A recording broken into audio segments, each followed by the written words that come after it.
in Lima, Ohio, with a look at why the multi-million-dollar machines are garnering so much attention lately. Morgan.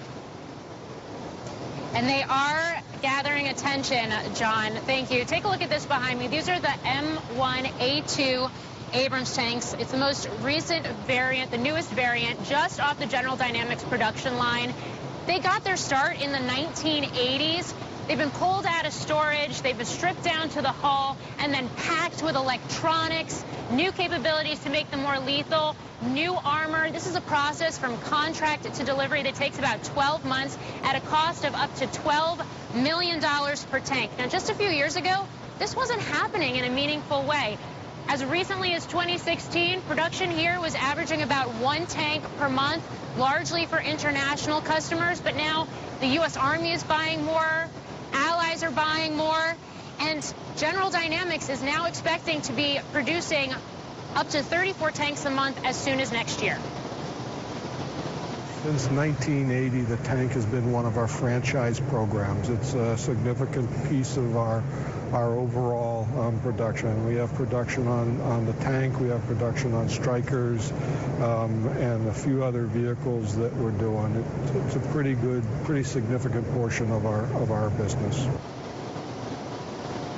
Now, just last week on the earnings call, General Dynamics noted that it had $1 billion in tank orders, expects demand to continue. Now, this is also where the company with the Army is building Striker vehicles, as well as developing a prototype for a next-gen vehicle, the Mobile Protected Firepower, in a competition against BAE as well. But if this is good news for GD, it's great news for jobs. 3 years ago, you had about 300 workers here in this facility. Today, that is doubled. And next year, as production ramps up, General Dynamics expects that to grow to nearly 1,000 workers. That is significant for a town like Lima, Ohio. Population 38,000. It's a manufacturing town that's been impacted over the decades. They've lost about 8,800 defense industry jobs alone since the mid-1990s. And of course, worth noting, it's in a key swing state that did vote for President Trump during the 2016 election. So this is really a military modernization story. It's also a manufacturing story, and it is a people story. And in terms of the people part of the story, the stakes really couldn't be greater. I tell folks I take this personal because not only was I a soldier, I have sons who are soldiers, and you know, luckily they've all come back from Afghanistan and Iraq safely. But everybody in this facility and everybody that works for me understands the end game. And that end game is soldiers will die if we make mistakes. And guys, of his sons that are serving currently in the military, 2 of them are, in fact, tank operators.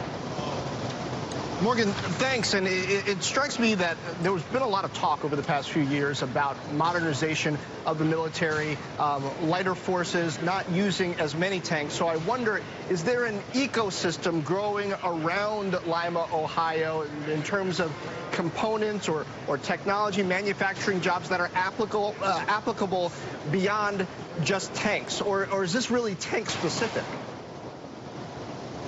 Well, this facility, so this facility has been operating for quite some time, but it's been making the tanks here since the 1980s. As I mentioned, it also makes those Striker combat vehicles, working on next generation prototypes as well for the U.S. Army.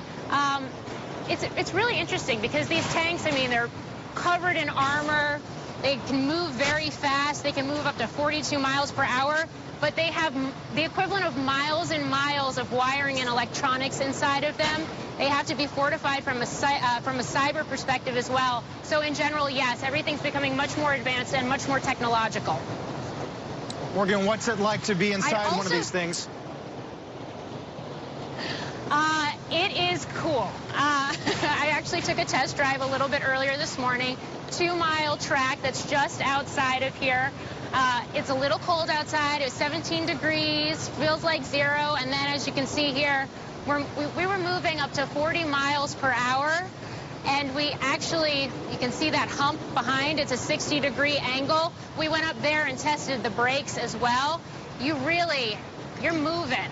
and we went over bumps. It was very smooth. The U.S. Army calls this the Cadillac of combat vehicles, and having just been in one, I can understand why. 70 tons. That's how much one of these weighs. Wow. Morgan, thanks. Morgan live from Lima, Ohio, one of those fun Midwest city names like Versailles, Kentucky. Morgan Brennan, still the